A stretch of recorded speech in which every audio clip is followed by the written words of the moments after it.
The morning I discovered my tormentor's mother was running for school board president on an anti-bullying platform was the day everything changed.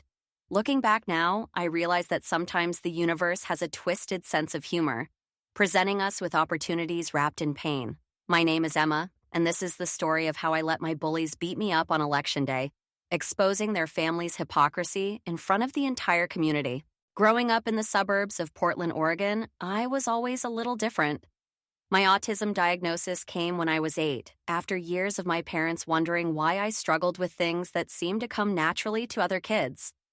The fluorescent lights in stores made me feel like my skin was crawling. Unexpected changes in routine could send me into a spiral that took hours to recover from. But I also saw patterns in everything, could remember conversations word for word, and had a passion for marine biology that bordered on obsession. Middle school started off promisingly enough. I had found my small group of friends who understood when I needed to eat lunch in the library instead of the noisy cafeteria. Teachers were mostly understanding when I wore my noise-canceling headphones during independent work time. I thought maybe, just maybe, I could navigate these years without too much trouble. That optimism shattered in October of 8th grade when I made a decision that would change everything. Marcus Chen had been my friend since 6th grade. We bonded over our shared love of documentaries and spent countless lunch periods discussing everything from ancient civilizations to deep-sea creatures. But Marcus was also friends with the popular crowd, specifically with Ryan Morrison and his twin sister Madison. The Morrison twins ruled our grade with the kind of effortless confidence that comes from being attractive, athletic, and wealthy. Their mother, Victoria Morrison, was a prominent real estate agent whose face smiled from bus stop benches throughout our town. Their father owned several fitness centers. They lived in the biggest house in our school district, the kind with a circular driveway and perfectly manicured hedges that looked like they belonged in a magazine. Marcus started inviting me to hang out with his other friends, including the Morrison twins. At first, I was flattered. Maybe I wasn't as socially hopeless as I thought. I tried so hard to fit in, laughing at jokes I didn't understand, pretending I enjoyed the loud music at Madison's pool party, forcing myself to make eye contact even when it felt like staring directly into the sun. But pretending to be someone you're not is exhausting, especially when your brain is already working overtime just to process everyday interactions. After a few weeks, I couldn't maintain the facade anymore. I started declining invitations, choosing instead to spend my afternoons at the public library researching octopus intelligence or reorganizing my collection of sea glass. Marcus took it personally. He accused me of thinking I was too good for his other friends. When I tried to explain that it wasn't about them, that I just needed more quiet time, he rolled his eyes. The next day, he pointedly sat with Ryan and Madison at lunch, leaving our usual table empty except for me. That's when the targeting began. It started small, the way these things always do.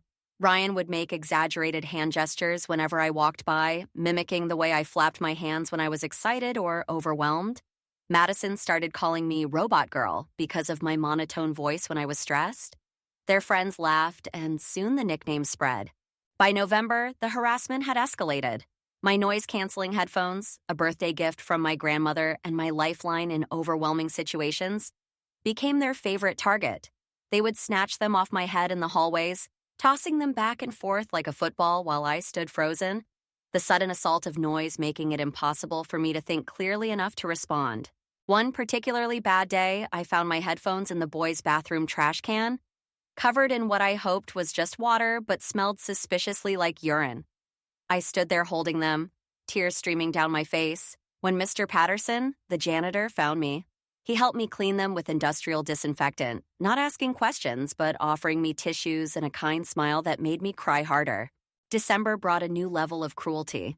The Morrison twins discovered my routine, learning that I always used the back stairwell to avoid crowds between classes. They would wait there with their friends, forming a gauntlet I had to pass through. At first, it was just words, sharp and cutting comments about my clothes, my walk, the way I carried my books clutched against my chest like armor. Then came the shoving. Quick pushes that sent me stumbling into walls or tripping over my own feet. Never hard enough to leave visible bruises, always with enough plausible deniability. "Oh, sorry, didn't see you there," Madison would say with false sweetness while her friends snickered. The worst part was how calculated it all was. They had learned my triggers, weaponizing my autism against me. They would deliberately create sensory chaos around me with loud noises, flashing phone lights, and unexpected touch. Then, when I inevitably had a meltdown, they would film it. The videos started appearing on SnapMap, the school's unofficial gossip network. "Robot girl malfunctions again," the captions would read. I could see the view counts climbing, knowing that kids throughout the school were watching my most vulnerable moments for entertainment. I tried to hold it together at home, not wanting to worry my parents. My mom was dealing with my grandmother's declining health, spending most evenings at the nursing home. My dad was working overtime to cover the medical bills. They had enough on their plates without my problems. But parents know. My mom noticed the dark circles under my eyes, the way I'd stopped talking about school, how I'd suddenly developed stomach aches every Sunday night. She sat on my bed one evening in early January, running her fingers through my hair like she used to when I was little. "Emma, sweetheart, what's going on?" she asked gently. I wanted to tell her everything, but the words got stuck in my throat. How could I explain that I was being tortured daily by kids whose biggest crime, according to school rules, was being mean? How could I make her understand the cumulative effect of 100 small cruelties? "Just middle school stuff," I mumbled, not meeting her eyes. She sighed, kissed my forehead, and reminded me she was there whenever I was ready to talk. I nodded, hating myself for the lie, but hating the truth even more. The breaking point came on a Thursday in late January. I had made the mistake of bringing my sea glass collection to school for a science presentation. I'd spent months collecting and categorizing each piece, creating a beautiful display about erosion and ocean currents. It was my pride and joy, each piece of smooth glass holding memories of beach trips with my family. After my presentation, I carefully packed everything back into its special box, planning to store it in my locker until the end of the day. But Ryan Morrison had other plans. As I walked down the hallway, he appeared beside me, asking to see the collection again. His interest seemed genuine, and for a moment, I felt a spark of hope. Maybe if he understood how much this meant to me, things could change. I was naive. The moment I opened the box, he grabbed it, dumping the entire contents onto the floor. Dozens of pieces of sea glass scattered across the linoleum, some shattering on impact. Students stepped on them as they rushed to class, grinding my treasures into powder beneath their feet. I dropped to my knees, frantically trying to save what I could. But Madison appeared, deliberately stepping on a large cobalt blue piece I'd found with my dad on my 10th birthday. The crack it made was audible even over the hallway noise. "Oops," she said, grinding her heel for emphasis. "Guess your trash went back where it belongs." That's when I snapped. Not in anger, but in complete shutdown. I sat on that hallway floor, surrounded by broken glass, and simply stopped responding to the world around me. Teachers tried to get me to move. The bell rang for class. Students stepped around me. I stayed there, locked inside my own mind, until the school nurse and counselor managed to contact my mom. My mom took one look at me, still clutching fragments of sea glass in my bloody palms, and her face transformed with a fury I'd never seen before. She marched me straight to the principal's office, demanding answers. But here's where the story takes its first cruel twist.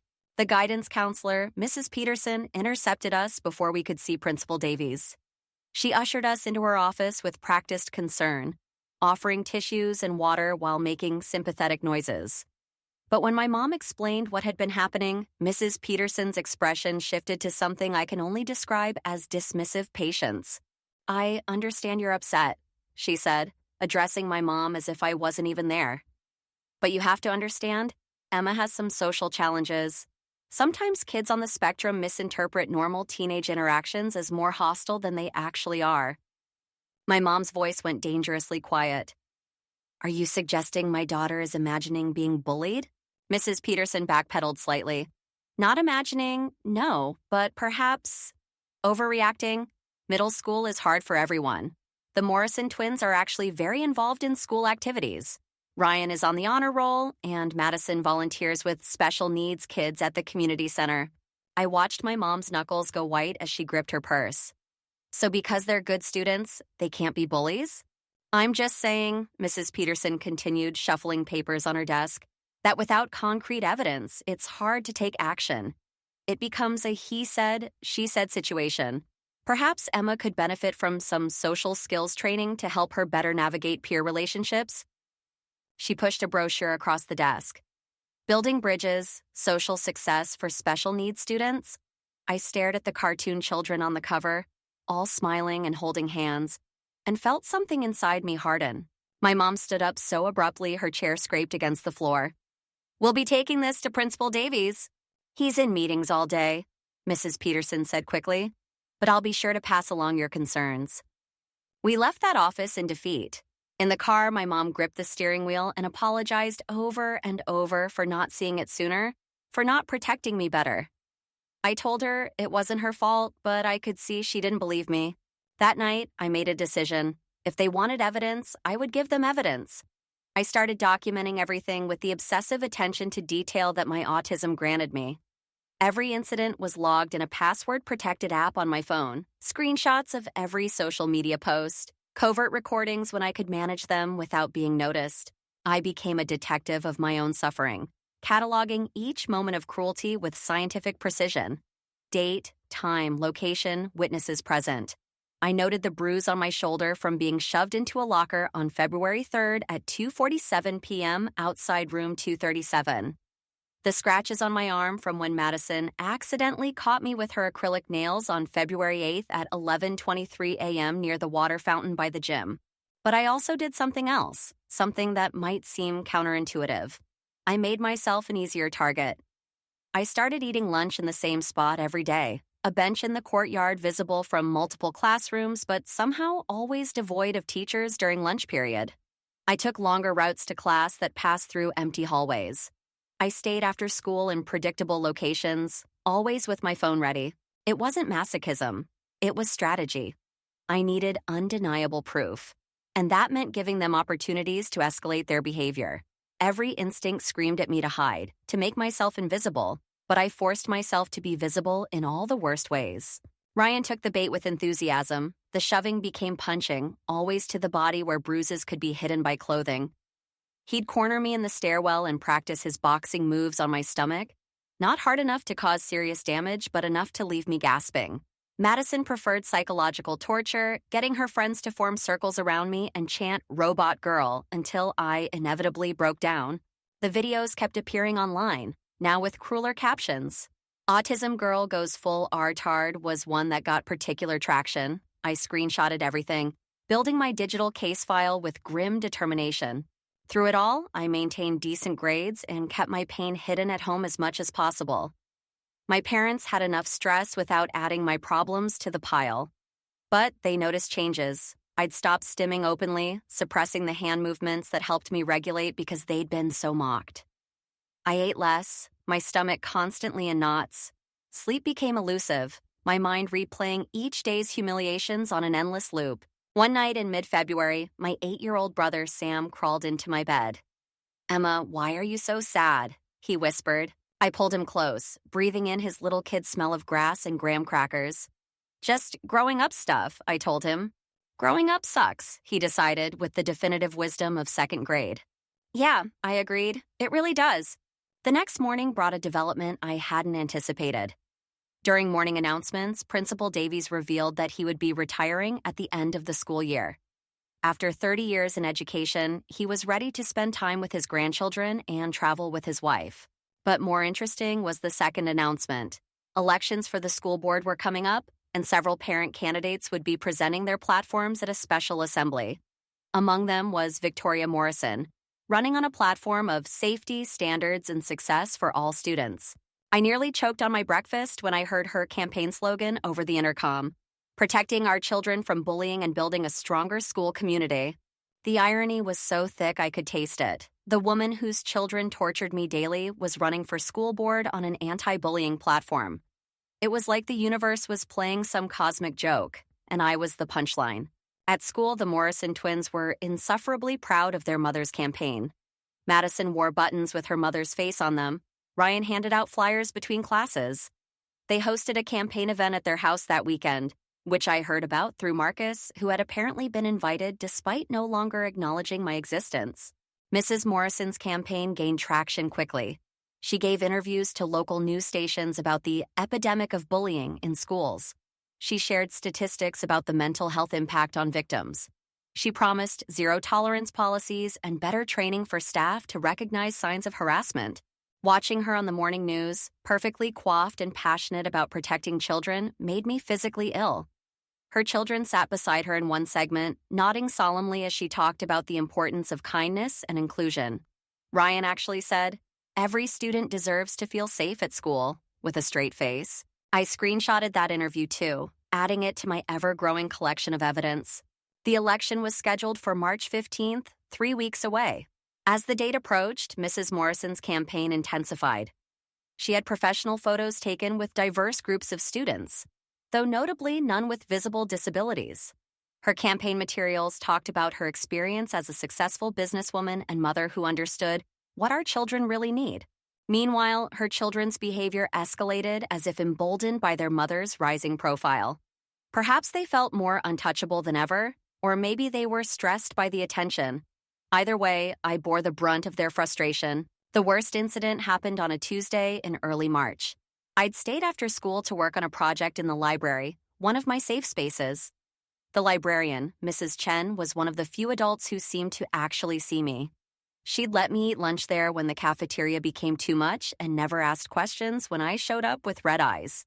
But she had a dentist appointment that day, leaving the library supervised by a substitute who spent the entire time on her phone. I was in the back corner, headphones on, working on my research about bioluminescent sea creatures, when I felt the tap on my shoulder. My stomach dropped before I even turned around. Ryan stood there with two of his basketball teammates, all of them grinning. Madison emerged from behind a bookshelf with her phone already recording. "Hey, robot girl," Ryan said, pulling my headphones off. "What you working on?" I tried to gather my papers, but one of his friends grabbed them, holding them out of reach. "Please give those back," I said, hating how my voice went flat and mechanical when I was scared. She said please," Madison mocked. So polite for a weirdo. They played keep away with my research, laughing as I tried futilely to retrieve it. Pages scattered across the floor. My carefully drawn diagrams of jellyfish were stepped on, torn, ruined. But that wasn't enough for Ryan. He grabbed my laptop, holding it high above his head. "Wonder if robots can jump?" "Please," I begged, abandoning all dignity. "That has all my work on it." "Then you better catch it," he said, and threw it to his friend. They tossed my laptop back and forth like it was a game. While I stood frozen in the middle, tears streaming down my face, the substitute teacher glanced up once, saw what she probably assumed was just teenagers messing around, and went back to her phone.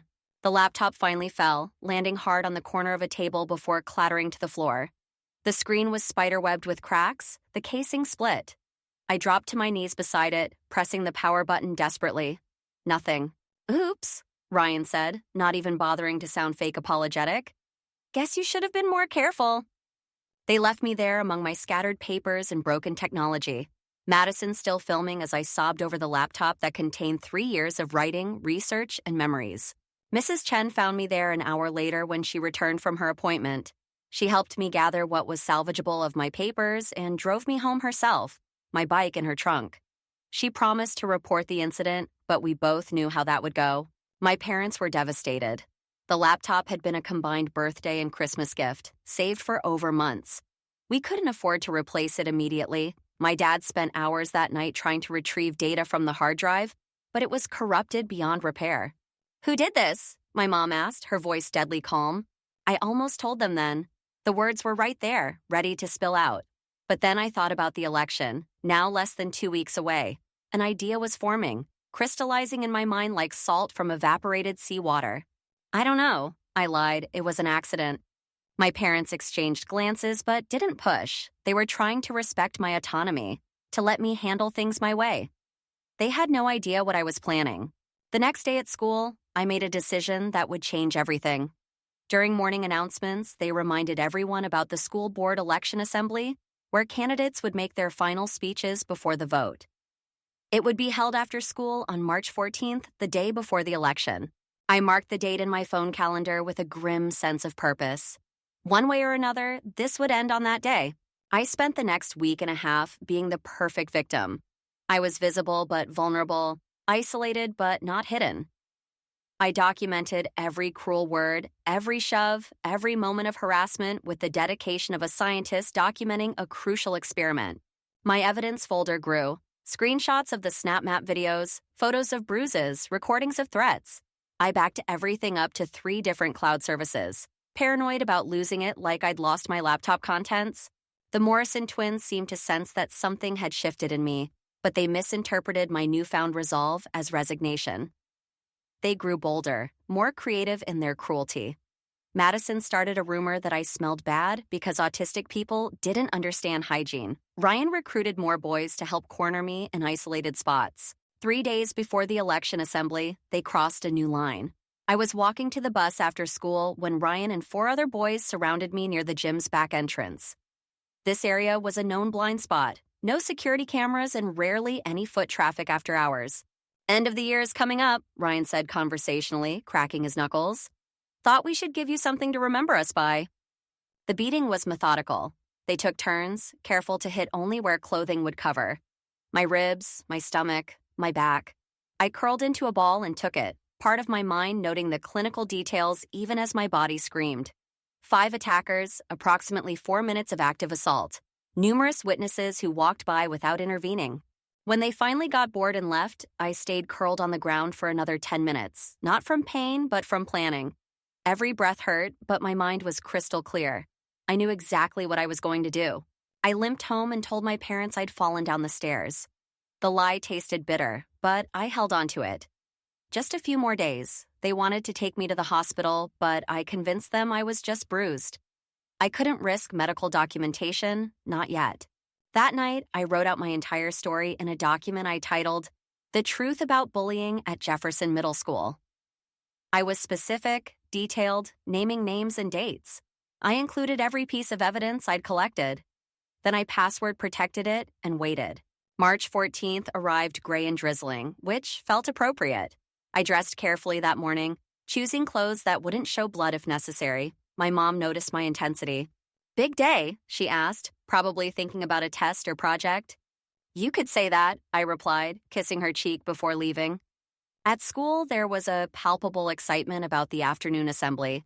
Elections always generated drama, and this year was particularly contentious with several candidates running.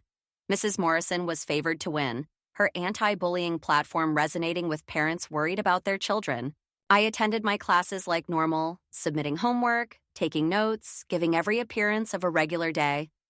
Inside, I was counting down hours, then minutes. During lunch, I sat in my usual vulnerable spot but was left alone. The Morrison twins were busy helping their mother prepare for her speech. Finally, the last bell rang. Students had the option to go home or attend the assembly. Most were leaving, but a decent number headed to the auditorium, mostly those with parents running or those who enjoyed political drama. I waited by the gym, knowing Ryan and his crew always went there after school to shoot hoops before heading home. Right on schedule, I heard their voices approaching. 5 of them again, the same crew from 3 days ago. "Look who's back for more," Ryan said, genuine surprise in his voice. "Thought you'd learned your lesson." I stood my ground, chin raised despite my trembling. "I'm not hiding anymore." Something in my voice must have struck him as odd because he hesitated. Then Madison appeared, always ready to film her brother's exploits. "Is the robot malfunctioning again?" she asked, already lifting her phone. "Film this," I said clearly. "I want everyone to see what happens next." That was all the invitation Ryan needed. The first punch landed in my stomach, doubling me over. The second caught my eye, sending me sprawling. I didn't fight back, didn't defend myself. I let them rain blows down on me, focusing on staying conscious, on remembering every detail. Madison filmed it all, laughing and providing commentary. "World star!" she shouted as her brother's fist connected with my ribs. It lasted longer this time, maybe because I wasn't curling up in a protective ball. I stayed as open as possible, letting them mark me, letting the evidence paint itself across my body in bruises and blood. When they finally stopped, I was barely conscious but still aware. They left me there, Madison still recording as they walked away, laughing. I waited until I was sure they were gone, then slowly, painfully pulled myself to my feet. Every step to the auditorium was agony, but I forced myself forward. I could feel blood trickling from my nose, my eye already swelling shut. My ribs screamed with each breath. Perfect. The assembly was already in progress when I pushed open the auditorium doors. The current school board president was introducing the candidates. The room was about half full.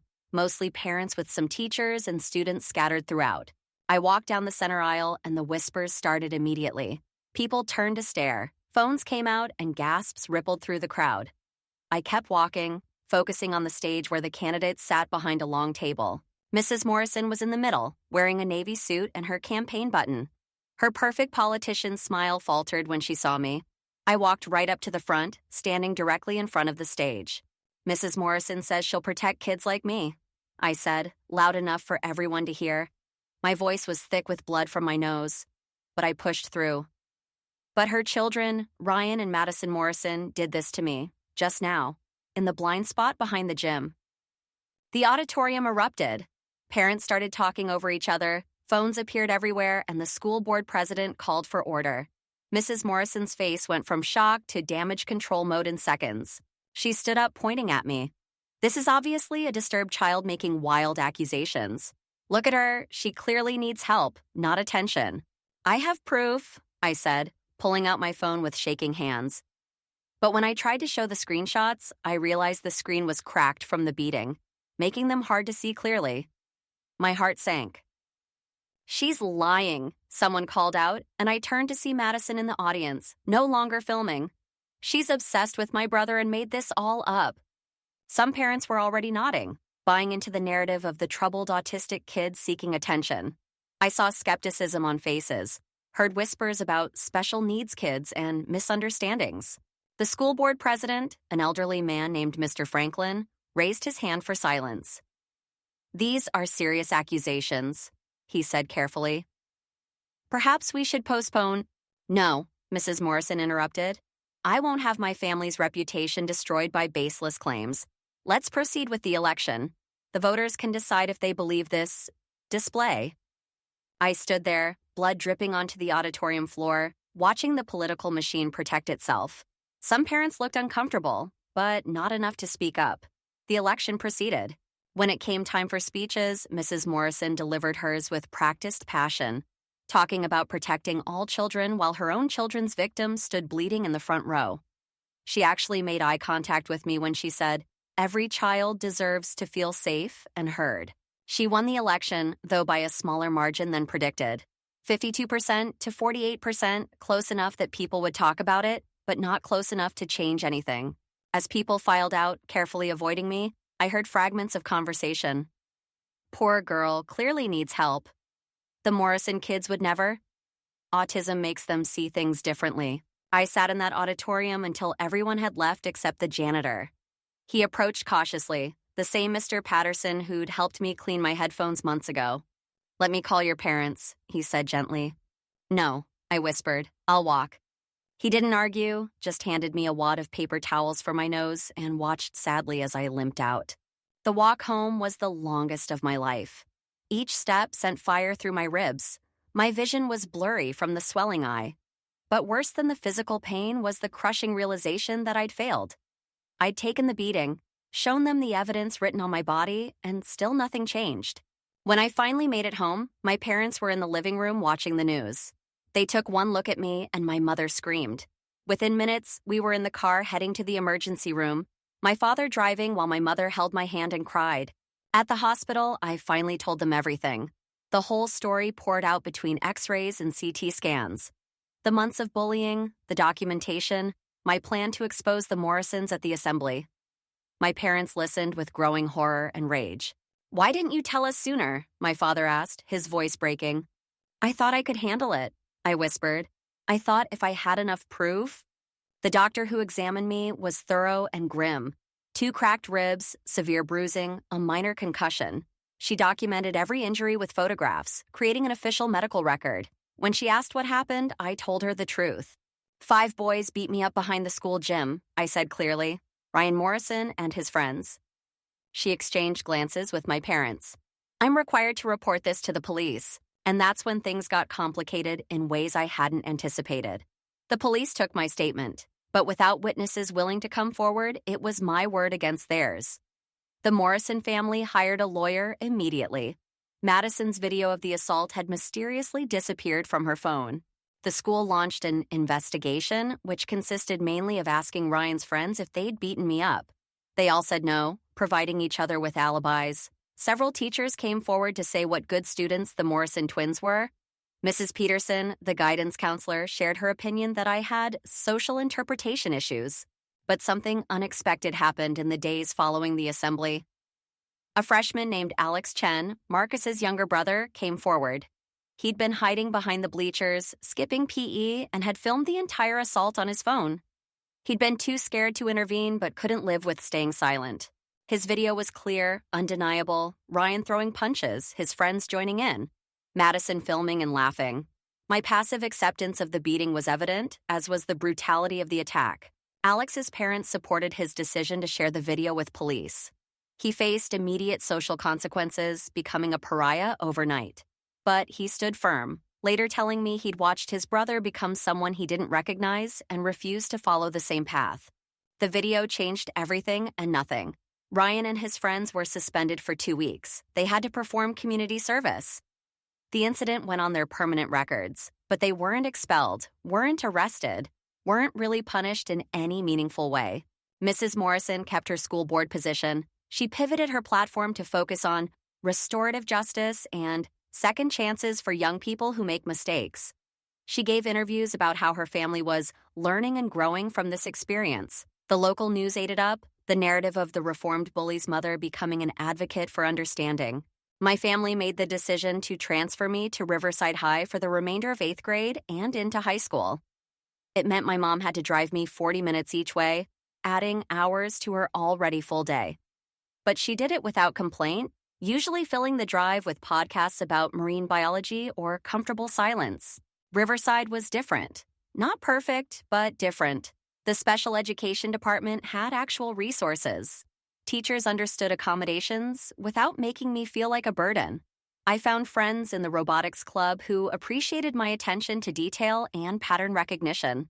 For the first time in months, I could breathe. But trauma doesn't just disappear because you change schools. I had nightmares about Ryan's fists for months. Loud noises made me flinch. I couldn't walk past groups of boys without my heart racing. The school therapist at Riverside was patient, helping me work through the PTSD that layered over my autism like a weighted blanket made of fear.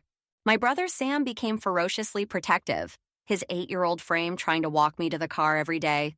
He'd glare at any teenager who looked at me too long, his little face scrunched in determination. It broke my heart and healed it simultaneously. 6 months into my time at Riverside, news broke that 3 more students had accused Ryan Morrison of assault. With Alex's video establishing a pattern and new victims willing to testify, the authorities couldn't ignore it anymore. Ryan was expelled and faced juvenile assault charges. Madison transferred to private school. Mrs. Morrison quietly resigned from the school board to focus on family matters. I felt no satisfaction watching their fall. Justice, when it finally came, felt hollow. It couldn't give me back the months of torment, the broken laptop, the shattered sense of safety. It couldn't erase the videos of my meltdowns from the internet or remove the robot girl label from my hometown's collective memory. But I survived. More than that, I found my voice. At Riverside, I started a support group for neurodivergent students. We called it Different Not Less. And it became a safe space for kids who'd been made to feel broken by a world that demanded conformity. I wrote about my experience for the school paper, not naming names, but sharing the reality of targeted harassment. The article went viral in our district, leading to real policy changes about bullying documentation and response protocols. 3 other schools adopted the reporting app I'd suggested, making it easier for victims to create time-stamped evidence. Junior year, I was accepted into a marine biology summer program at the university. Spending 3 weeks studying tide pools and octopus behavior, surrounded by fellow science nerds who info-dumped as enthusiastically as I did, felt like coming home. My autism wasn't a defect there. It was a superpower that let me notice details others missed. Senior year brought college acceptances, including a full scholarship to study marine biology at a school 3 states away. The night I got the letter, my family went out for dinner to celebrate. Sam, now 11 and still fiercely protective, raised his glass of root beer. "To Emma," he said solemnly, "for being the bravest person I know." My dad cried. My mom took approximately 1,000 photos. And I sat there, surrounded by love, thinking about the girl who'd collected sea glass and believed the world might be kind to those who were different. She'd been wrong about the world's kindness, but she'd been right about something else. Being different wasn't something to hide or fix or apologize for. It was simply who I was, autism and all. The day before graduation, I received an unexpected message on social media. It was from Marcus Chen, my former friend who'd started the whole chain of events. He was attending community college, working at his family's restaurant, trying to figure out who he wanted to be. "I'm sorry," his message read. "I was a coward and a bad friend. You didn't deserve any of it. I know this doesn't fix anything, but I wanted you to know that I see it now. What we did to you was wrong." I stared at the message for a long time before typing back. "Thank you for saying that. I hope you're finding your way." It wasn't forgiveness, not really. Some wounds cut too deep for simple apologies, but it was acknowledgement, and sometimes that's enough. Graduation day was perfect in its imperfection. My cap kept sliding off my head. My heels were uncomfortable. The noise of hundreds of families cheering made me grateful for my discreet earplugs. But when they called my name, Emma Christine Walker, and I walked across that stage, I did it as myself.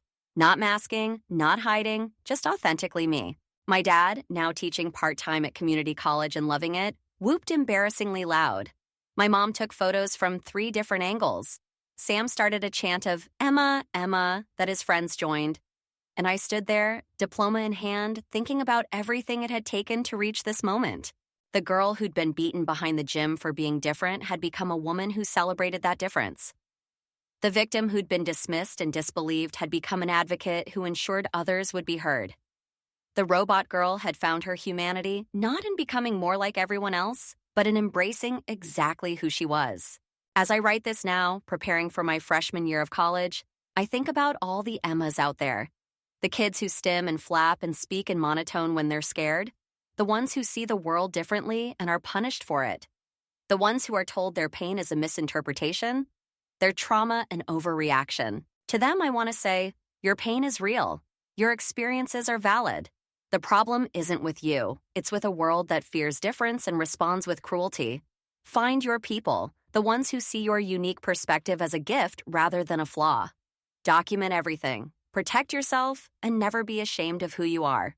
And to the parents reading this, wondering if their child might be facing something similar, listen, believe them. Don't wait for bruises to take action. The invisible wounds, the daily erosion of self-worth, the constant invalidation, those leave scars too. Be the advocate your child needs, even when the system tries to silence you. The Morrisons of the world will always exist. There will always be those who weaponize power and privilege, who hurt others to feel strong, who build their platforms on hypocrisy. But there will also always be the Mr. Pattersons who help clean headphones without questions, the Mrs. Chens who provide safe spaces, the Alex Chens who risk everything to do what's right, the families who drive extra hours to give their children fresh starts. My story isn't unique. Thousands of kids face similar torment every day, especially those of us whose brains work differently. But each story matters. Each voice raised makes it harder for the next bully to hide behind "kids will be kids," or "they just don't understand social cues." Today I study marine biology and volunteer with autistic youth. I teach them that stimming is beautiful, that their special interests are superpowers, that needing headphones or routine or quiet spaces isn't weakness. I show them my sea glass collection, rebuilt piece by piece, each fragment a reminder that beautiful things can emerge from crushing pressure. Some days are still hard. PTSD doesn't follow a convenient healing timeline. There are moments when a certain sound or smell takes me right back to that gym floor, but I've learned to ride those waves rather than drown in them, to seek help when the water gets too deep. Ryan Morrison served 6 months in juvenile detention and now works construction in another state.